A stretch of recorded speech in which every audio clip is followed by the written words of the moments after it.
Hola, buenas tardes. Primero me voy a presentar, soy Alejandro Reyes Sánchez, soy el coordinador de este módulo.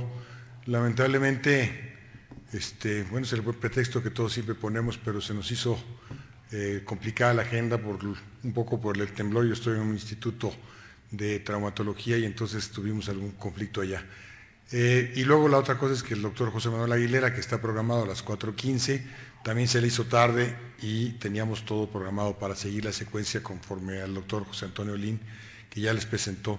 Espero que hayan convivido con él en forma académica adecuadamente, con una satisfacción de haber aprendido sobre pie paro y displasia del desarrollo en la columna vertebral. Y él fue por muchos años subdirector del Instituto Nacional de Rehabilitación en su parte ortopédica y también ahora está retirado y se dedica únicamente a lo privado. El doctor José Manuel Aguilera es jefe de la División de Cirugía y Reconstrucción Articular del Instituto Nacional de Rehabilitación, es académico también, y posteriormente viene el doctor Luis Miguel Rosales, que es académico de la Academia Mexicana de Cirugía y de la Academia Nacional de Medicina, y que es el jefe del servicio de cirugía de columna vertebral. Él les va a hablar de fracturas de columna vertebral, y en teoría yo les iba a hablar al final de lo que es la detección y el tratamiento de la escoliosis. Sin embargo, como vamos, le voy a adelantar yo la plática para que no tengamos conflicto de horarios. Nada más que me pasen la plática, que no sé si ya la tienen aquí. Se las di en un disco ahorita. ¿Es esta? Presentación de Academia Mexicana de Cirugía. Aquí abajo, aquí abajo. Suena como que esa puede ser. Sí. Y ya la acomodo. Ok. Gracias, muy amable. Y bueno, lo primero que tendríamos que hacernos una pregunta sería si la escoliosis es una deformidad tridimensional de la columna o es únicamente una desviación lateral de la columna vertebral. Y si ustedes me contestaron que no o que depende, estamos en un error, porque la escoliosis es una desviación lateral de la columna vertebral en una imagen de radiografía, pero la verdad es que es una deformidad tridimensional de la columna vertebral. Significa joroba, y vamos a ver más adelante por qué se da esta cifosis en los pacientes. Esta de desviación lateral evidente en las radiografías es únicamente en la imagen uniplanar. Sin embargo, está acompañada de una rotación de la columna, de los cuerpos vertebrales, sobre todo del ápice, del vértice de la desviación, y entonces hace una rotación que es como si ustedes hicieran torcer un trapo cuando lo van a exprimir. Llega un momento en el que lo están exprimiendo y entonces en tanta rotación se hace una curva lateral, y es exactamente lo que sucede en la columna vertebral con esa rotación que empieza. Habitualmente se acompaña de una cifosis, que es la desviación hacia la parte anterior con un vértice posterior, y en ocasiones se hace una lordosis, que es todo lo contrario. Y entonces vemos que la cifosis es la curvatura de la columna vertebral que causa una joroba o un arqueamiento de la columna, que normalmente tenemos una cifosis en la zona torácica y en la zona sacra, y una lordosis en la zona lumbar y en la zona cervical, que es la curvatura con una convexidad posterior y una concavidad anterior, y que son normales hasta los grados normales en la columna vertebral. Todos sabemos que la hiperlordosis femenina siempre nos hace voltear hacia la persona que la tiene. Sin embargo, esa hiperlordosis también nos tiene que denotar que puede tener una lumbalgia por una alteración biomecánica de la columna vertebral. Ahora, desde el punto de vista de clasificación, nos tomaríamos otra pregunta: si es la escoliosis idiopática la presentación más frecuente de las desviaciones de la columna, de las deformidades de la columna vertebral. Quien contestó no está equivocado, y si dijo que sí está totalmente acertado. Para clasificar las desviaciones de la columna vertebral, las deformidades de la columna vertebral, existen 13 rubros. Sin embargo, las más importantes y más frecuentes son estas 4, la idiopática, la neuromuscular, la congénita y la neurofibromatosis, y las demás es importante que las tengamos en mente, pero solamente ocupan en total el 2% de estas curvas, y lo más importante es que la idiopática ocupa hasta el 80% de las deformidades de la columna vertebral, dejando a la neuromuscular en el 4%, la congénita el 12%, la neurofibromatosis el 3% y las otras causas, como les decía, del 1 al 2%. Si tratamos de localizar a la escoliosis por su localización anatómica, entonces diríamos que la vamos a definir por la vértebra vértice en donde se localiza, no de dónde a dónde va la curvatura, porque si yo tengo una curvatura que empieza en C7 y termina en L3, no puedo decir que es una curvatura cérvico-torácica lumbar, sino que tengo que decir en dónde está la vértebra que está siendo el vértice de la concavidad y entonces a partir de eso clasificarla. Con esta curva que les acabo de decir de ejemplo, pues sería muy difícil que tuvieran la curva en lumbar y sería más bien torácica. Pero entonces, cuando la curva es cervical, hablamos de una curva cuyo vértice está entre C1 y C6, perdón por la transparencia, no C7. Cuando es una curva cérvico-torácica, el vértice se encuentra entre C7 y T1. Cuando es una curva torácica, el vértice está entre la torácica segunda y la torácica onceava. Y cuando es una curva toracolumbar, el vértice está entre T12 y L1, y la curva lumbar va de L2 a L4, siendo la lumbosacra, que es muy rara y casi infrecuente, es poco probable que se desarrolle, cuando exista la vértebra vértice en L5 o en la porción del sacro. Si nos preguntamos ahora si la escoliosis congénita solo tiene defectos de formación y de segmentación, pues todos seguramente contestaron que sí, y si no, bueno, ya saben la respuesta. La escoliosis congénita puede ser por falta de formación de las vértebras o por falta de segmentación, y a veces son mixtas, nunca en el mismo nivel. No puede existir un defecto de formación en un nivel, en T10 por ejemplo, y un defecto de segmentación también en T10. Y esto es de origen embrionario. Recuerden que las somitas se empiezan a segmentar y se empiezan a formar en diferente etapa de la embriología y de la gestación del embrión. Por lo tanto, si se forma la vértebra o la somita, ya se va a segmentar sin problema. Pero el conflicto está en que de un lado no puede haber una mala segmentación y una mala formación porque ocurren en tiempos totalmente distintos de la embriogénesis. Y cuando se habla de que sea mixta, como es en esta zona en la cual estamos encontrando, sí, defectos de formación y segmentación, pero en diferente nivel. Los defectos de formación son aquellos que tienen una hemivértebra, y esta hemivértebra puede ser simple, puede ser doble, porque se está segmentando mal un segmento, no formando, se está formando mal y está haciendo la formación en anormal de los dos lados. Y por otro lado, puede llamarse no encarcerada cuando está fuera totalmente de la línea anatómica de la columna vertebral, y encarcerada cuando está incluso moldeando los cuerpos vertebrales de arriba y abajo, y entonces logra que no haya una gran deformidad resultante a partir de ella.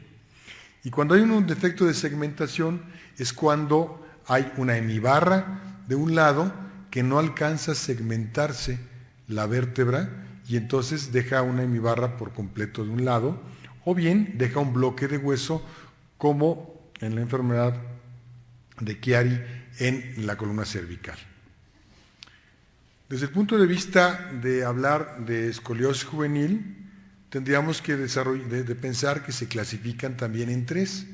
Y entonces nos preguntaríamos, y eso se los puse más o menos las preguntas para que les quede un poco de remembranza, porque esto mis residentes y yo durante muchos años tuve confusión. ¿Cuándo se llama escoliosis juvenil? Cuando se detecta entre 0 y 3 años, cuando se detecta entre 3 y 10 años o cuando es mayor de 10 años. En la lógica, todos me dirían que es en la mayor de 10 años porque es cuando hablamos de joven. Por alguna razón que nunca he entendido cuál, se habla de juvenil cuando es entre 3 y 10 años de edad y a los de mayores de 10 años son cuando son adolescentes. Entonces se llaman curvas del adolescente a mayores de 10 años, juvenil de 3 a 10 años e infantil de 0 a 3 años. Ahora, ¿cuándo es más frecuente la escoliosis de detección? Es a los mayores de 10 años, cuando empieza la adolescencia, y es ahí lo importante que vamos a ir viendo más adelante. El cuadro clínico que tienen los pacientes es que es algo muy paradójico. Son pacientes que están totalmente sanos de todo. O sea, no hay ninguna alteración congénita agregada, porque no es un padecimiento congénito, es un padecimiento del desarrollo que no confundamos con las congénitas de desarrollo y de segmentación. Acuérdense que el 80% de las curvas son idiopáticas y que esta idiopática nos da el nombre de decir no sé de dónde viene. Había un maestro mío que decía que se llamaba idiopática porque éramos idiotas al no poder diagnosticarlos. Y no se equivocaba mucho, aunque es un poco difícil de captarlo y de decir la verdad si es cierto, ¿no? No hemos investigado suficiente. Hoy en día todavía no sabemos demasiado de la etiología verdadera de la escoliosis idiopática, aunque existen ya varias teorías acerca de ello.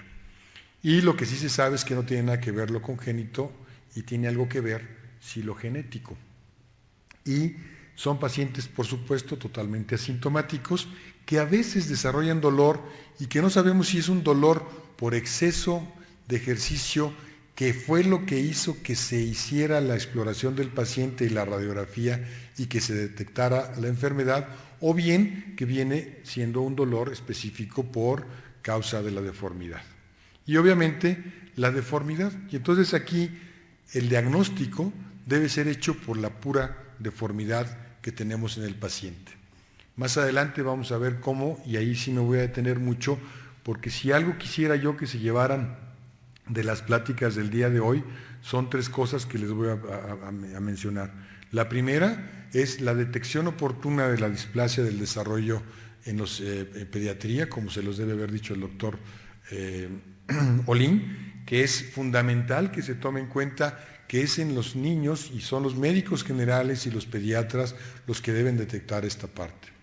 La otra es que una enfermedad degenerativa articular, como lo van a ver con el doctor Aguilera, puede ser atendida cuando es reumática y evitar la gran deformidad y la gran degeneración de la articulación. Conjuntamente con esto es el tratamiento que hoy en día es quirúrgico y puede ser más joven y no debemos esperar a que llegue a ser más grande el paciente para operar porque ya las prótesis son mejores, pero eso me estoy metiendo en la plática de él. Y la más importante, que yo creo, y obviamente es porque me corresponde a mí, es que la deformidad se debe diagnosticar en la casa y debemos de tener una educación muy importante en los maestros, en los padres de familia y por supuesto en los médicos generales para hacer la detección oportuna de la escoliosis, donde podemos ofrecer mucha posibilidad de operar incluso a un paciente niño o adolescente para dejar un adulto totalmente productivo sin ningún rastro de la alteración. Y entonces la pregunta que va relacionada con esto es si la jiba o la joroba se provoca por la prominencia de las costillas, por la cifosis de la columna o por ambas. Y aquí obviamente es por ambas, aunque es más importante la presencia en el diagnóstico de la jiba valle que forman la angulación de las costillas al provocarse esta zona en la cual estamos viendo, acuérdense que dijimos que era una rotación, al rotar la columna vertebral, va a hacer que también se rote el tronco y entonces las costillas que están en la parte lateral de la columna las vamos a poner en la parte alta y entonces eso va a parecer una joroba. Si a esto le agregamos la cifosis que se agrega en la columna vertebral en algunos casos, pues vamos a tener una gran joroba en los pacientes, que es lo que vamos a detectar. Y entonces vamos a ver que esta paciente a lo mejor ustedes no le ven tanto, y si no la exploran con el torso desnudo o cuando menos con el bikini, pues no se pueden dar cuenta que tiene aquí una pequeña deformidad. Y si la ven de lado, pues pareciera que está totalmente normal. Ya estamos hablando de una curva de 60 grados, 60, 70 grados, donde ya es más detectable. Pero una curva de 40 y de 30 grados es casi imperceptible si no hacen esta maniobra.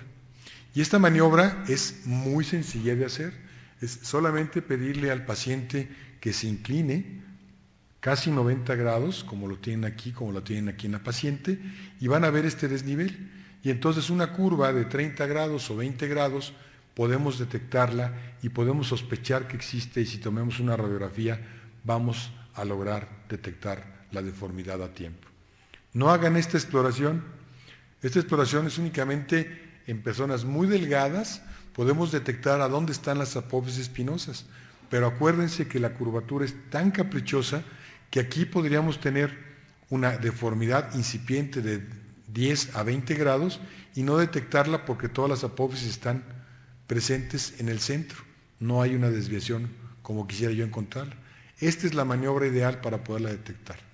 Entonces, cuando ya nos llegan a los pacientes o cuando ya podemos decir que es imposible que no podamos ver un diagnóstico de este tipo, es cuando la cabeza no está centrada en el resto del cuerpo. Si ustedes ven, está un poco lateralizada. La escápula está más baja, la paciente no está fingiendo, así está.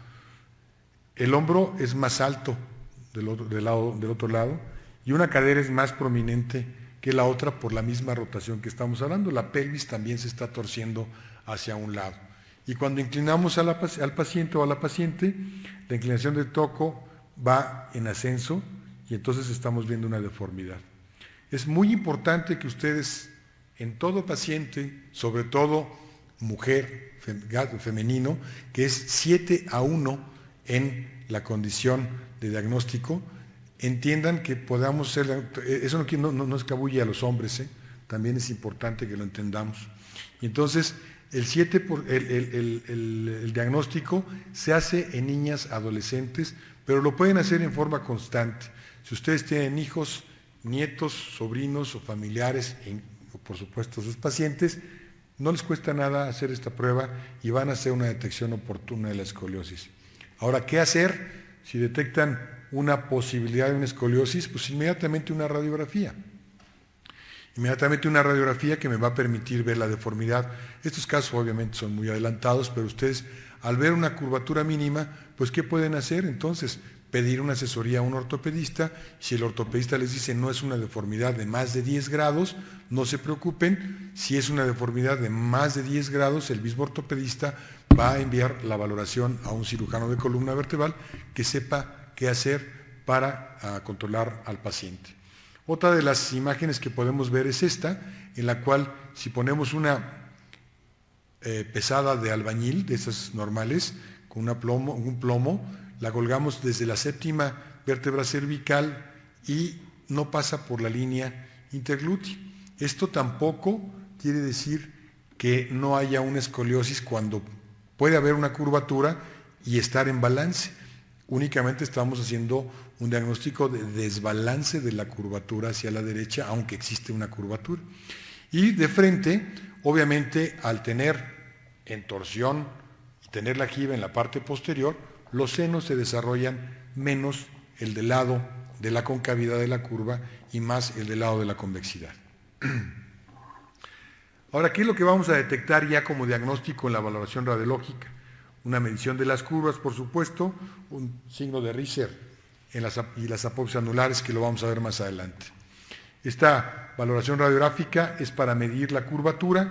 Quizá ustedes me digan, bueno, es que es más difícil, yo no veo tanto, se me va a olvidar cómo medirla. Simplemente recuerden que medir el ángulo de la vértebra más apical y más caudal y hacer una medición es de una especialidad. Sin embargo, si ustedes ven una curva, ya hicieron el diagnóstico y la medición la tiene que hacer cuando menos el ortopedista, si es que ustedes no la pueden llegar a hacer. Pero lo que sí pueden acordarse es si existe disco de crecimiento en la pelvis o si no existe disco de crecimiento. Los apófisis anulares de las vértebras son un poco más difíciles. Sin embargo, esta imagen del signo de Richter, que lo dividimos en 4 y cuando está completamente lleno ya el disco de crecimiento en grado 5, nos va a permitir, si diagnostico una curva de mediana cantidad como 30 grados, pero tengo un Richter de 2, estoy seguro que el paciente va a seguir creciendo y entonces por lo tanto la curvatura va a seguir creciendo. Y hay fórmulas que tenemos ya nosotros detectadas. Por ejemplo, una curva de 30 grados en una paciente de 10 años tiene un 70% de posibilidades de incrementarse y de tener una deformidad de mayor de 60 grados, por lo tanto tendrá que operarse. Una curvatura que ya está previa para una cirugía, para nosotros es importante hacer un modelo con el cual podamos detectar a dónde está la principal curvatura e imaginarnos cuando lo estamos operando tridimensional. Pero son imágenes que podemos hacer únicamente ya que vamos a operar a los pacientes. Ustedes no es necesario que pidan ni una tomografía con reconstrucción ni una resonancia magnética para hacer el diagnóstico. Sin embargo, lo que sí deben hacer si tienen la sospecha de una curvatura ya importante, es pedir una radiografía en AP panorámica con la cual podemos detectar sin ningún conflicto si está en balance, si está en desbalance, cuánto tiene de rotación y podemos detectar en qué Richter tiene este paciente. ¿Cuándo podríamos indicar un corset que tiene una curva para tratar de solventar o de ayudar al paciente con una deformidad? Cuando la curva mide de 20 a 30 grados, cuando el paciente terminó su crecimiento, cuando la curva es de más de 45 grados. Bueno, cuando estamos hablando de una escoliosis idiopática, primero, la única indicación para atender una deformidad de la columna vertebral de tipo escoliosis es la escoliosis idiopática. Está contraindicado el corset en una curva neuromuscular, está contraindicado en una curva congénita y básicamente debe ser indicado en curvas menores de 20 grados, perdón, entre 20 y 30 grados, no pretender que vamos a curar a los pacientes con la colocación de los corsets, que tenemos solamente un 30% de posibilidades de curarlos con corsets, que el otro 70% queda para que se incremente la curvatura o cuando menos se quede estática. Por eso es que algunos, como nuestra escuela, no usamos los corsets para atender a los pacientes porque en nuestro país la atención con corsets resulta que es a veces más cara que una cirugía y al final de cuentas muchos de los pacientes terminan siendo operados y se hizo el gasto del corset previamente. No estoy diciendo que no se indique, sin embargo estoy dando las razones para que nosotros no las indiquemos. Antes de 20 grados una curvatura no debe hacérsele nada y de 30 a 45 grados, si se está progresando, hay una indicación todavía subjetiva para el corset. Sin embargo, después de los 40 grados hay que pensar en cirugía en todos los pacientes. Los corsets más utilizados son el Milwaukee. Esta es la indicación. Debe haber un crecimiento potencial en los pacientes, debe haber una curva flexible, debe tener menos de 45 grados y solamente debe estar indicado en las curvas torácicas. Su función es dinámica, está oprimiendo la costilla de la vértebra vértice, está evitando mal la postura del cuello para que lleve a tener forzar la musculatura del tórax hacia la parte superior y mejorar con esto la curvatura y tratar de que vaya mejorando. Todas estas son contraindicaciones para colocar un corset. Hay otro tipo de corsets que son para curvaturas básicamente torácicas bajas o lumbares, como este. Hay corsets que son para la noche, pero lo más importante es que entendamos que estos corsets no se pueden indicar por el ortesista, no se pueden indicar en la casa ortopédica que hace aparatos y que ustedes le digan póngale un corset para mejorar la escoliosis. La función del familiar y la función del médico general debe ser la detección oportuna de la escoliosis y el envío inmediato al especialista en ortopedia, y el ortopedista, cuando detecte más de 45 grados, si no está capacitado para hacer cirugías de escoliosis, canalizarlo directamente a un cirujano de columna vertebral. ¿Cuándo estaría indicada la cirugía? Ya se los dije, curva de más de 45 grados. Sin embargo, no solamente es la indicación, sino es el desbalance de la curvatura. Cuando la curvatura es rígida y no se está mejorando, cuando está siendo progresiva cada 6 meses, estamos evaluando que está aumentando hasta 4 o 5 grados cada 6 meses.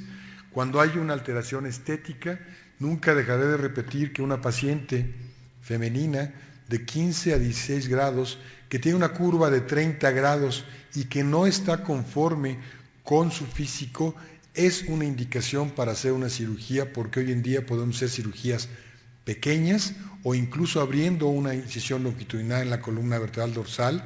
La paciente se va a sentir feliz de estar derecha, no tener conflicto con su cuerpo, a pesar de tener una cicatriz que ella nunca se ve. Y por supuesto, cuando el dolor se detecta que realmente viene inicialmente del desbalance biomecánico en la columna vertebral. ¿Qué tanto podemos hacer en una cirugía de columna vertebral? Podemos hacer todo lo que querramos.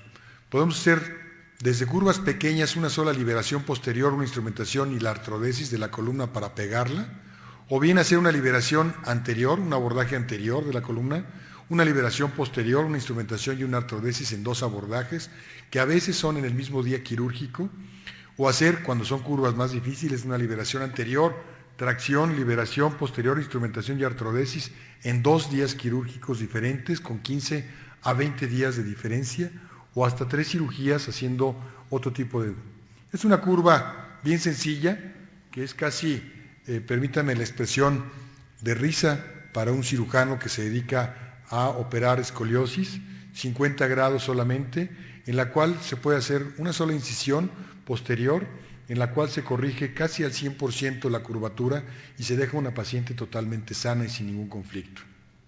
Una curva un poco más complicada en un paciente masculino, en el cual sí se tuvieron que hacer 2 incisiones. Aquí se ven las incisiones para hacer una liberación con endoscopía únicamente para liberar los discos intervertebrales, dejarla más elástica y hacer esta corrección, que es más económica. Hoy en día, en vez del abordaje anterior, podemos hacer la liberación posterior con tornillos también para hacer una corrección un poquito mayor de la que estamos logrando con este sistema, pero el paciente está en balance, está completamente como si fuera totalmente ya normal. La liberación por vía anterior se logra con estas disectomías.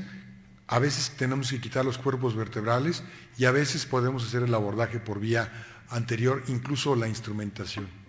Conflicto está cuando tenemos la detección ya no tan oportuna de la curva, con 91 grados de curva, cuando tenemos unos 50 grados de cifosis, y entonces tenemos que hacer liberaciones, tenemos que utilizar tracción y distracción, que podemos hacer en la cama del paciente para tener este resultado, que tenemos todavía 36 grados de resultado, pero si comparamos la curva que estábamos atendiendo en un principio, pues cualquiera me podrá decir que es un buen resultado. ¿Qué hacer en escoliosis paralítica? Bueno, en escoliosis paralítica podemos hacer una fijación hasta la pelvis para hacer una fijación total de estos pacientes que no pueden ni siquiera ponerse en pie y no tienen la liberación de las extremidades superiores. Perdón, no sé por qué no traigo los ejemplos de estos 2 pacientes, que están en la plática. Y aquí, en un paciente con escoliosis paralítica, no se debe usar un tratamiento conservador. No podemos entender que porque el corset mantenga más o menos estable el tronco que no tiene nada de musculatura, no lo va a atender jamás.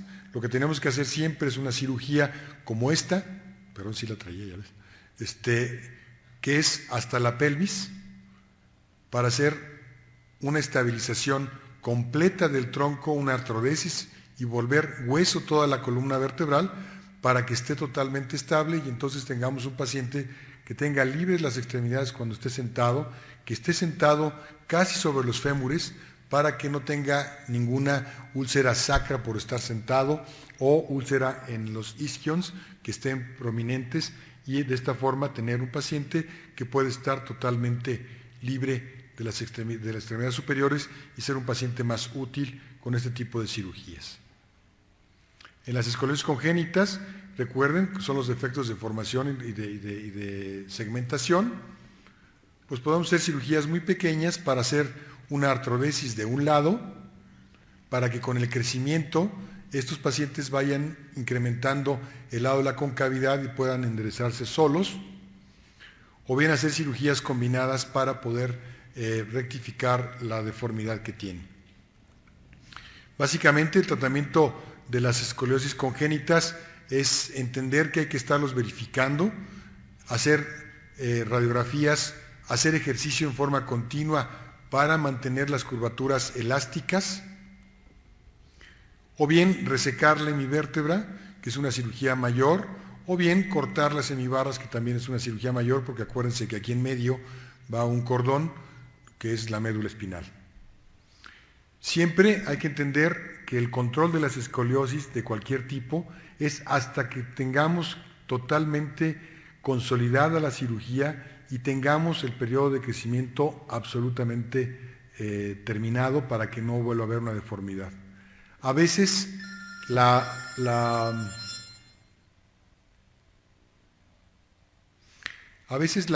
deformidad nos permite conocer a los pacientes cuando son niños, cuando son pacientes adolescentes, y tenemos la satisfacción de tenerlos posteriormente a los 30 años, ya casadas, con hijos, y que nos llevan a los hijos para que las sigamos evidenciando y tener un diagnóstico oportuno de la escoliosis. Estos son mis datos, siempre que termino me los preguntan, entonces por eso los dejo más tiempo para que lo apunten y ya no me tengan que preguntar esa parte, porque me da pena luego que me pregunten esa parte. Vertebral en una imagen de radiografía, pero la verdad es que es una imagen, es una deformidad tridimensional de la columna vertebral, significa joroba, y vamos a ver más adelante por qué se da esta cifosis en los pacientes. Esta de desviación lateral evidente en las radiografías es únicamente en la imagen uniplanar. Sin embargo, está acompañada de una rotación de la columna, de los cuerpos vertebrales, sobre todo del ápice, del vértice de la desviación. Y entonces, hola, buenas tardes. Primero me voy a presentar, soy Alejandro Reyes Sánchez, soy el coordinador de este módulo. Lamentablemente, bueno, es el pretexto que todos siempre ponemos, pero se nos hizo complicada la agenda un poco por el temblor. Yo estoy en un instituto de traumatología y entonces tuvimos algún conflicto allá. Y luego la otra cosa es que el doctor José Manuel Aguilera, que está programado a las 4:15, también se le hizo tarde y teníamos todo programado para seguir la secuencia conforme al doctor José Antonio Lin, que ya les presentó. Espero que hayan convivido con él en forma académica adecuadamente. Pues eso. Sí. Y ya la acomodo. Ok. Gracias, muy amable. Y bueno, lo primero que tendríamos que hacernos una pregunta sería si la escoliosis es una deformidad tridimensional de la columna o es únicamente una desviación lateral de la columna vertebral. Y si ustedes me contestaron que no o que depende, estamos en un error, porque la escoliosis es una desviación lateral de la columna vertebral mexicana de cirugía y de la Academia Nacional de Medicina, y que es el jefe del servicio de cirugía de columna vertebral. Él les va a hablar de fracturas de columna vertebral, y en teoría yo les iba a hablar al final de lo que es la detección y el tratamiento de la escoliosis. Sin embargo, como vamos, le voy a adelantar yo la plática para que no tengamos conflicto de horarios. Nada más que me pasen la plática, que no sé si ya la tienen aquí. Se las di en un disco ahorita. ¿Es esta? Presentación académica de cirugía. Aquí abajo, aquí abajo. Suena como que esa parte. Con una satisfacción de haber aprendido sobre pie paro y displasia del desarrollo en la columna vertebral. Y él fue por muchos años subdirector del Instituto Nacional de Rehabilitación en su parte ortopédica, y también ahora está retirado y se dedica únicamente a lo privado. El doctor José Manuel Aguilera es jefe de la División de Cirugía y Reconstrucción Articular del Instituto Nacional de Rehabilitación, es académico también, y posteriormente viene el doctor Luis Miguel Rosales, que es académico de la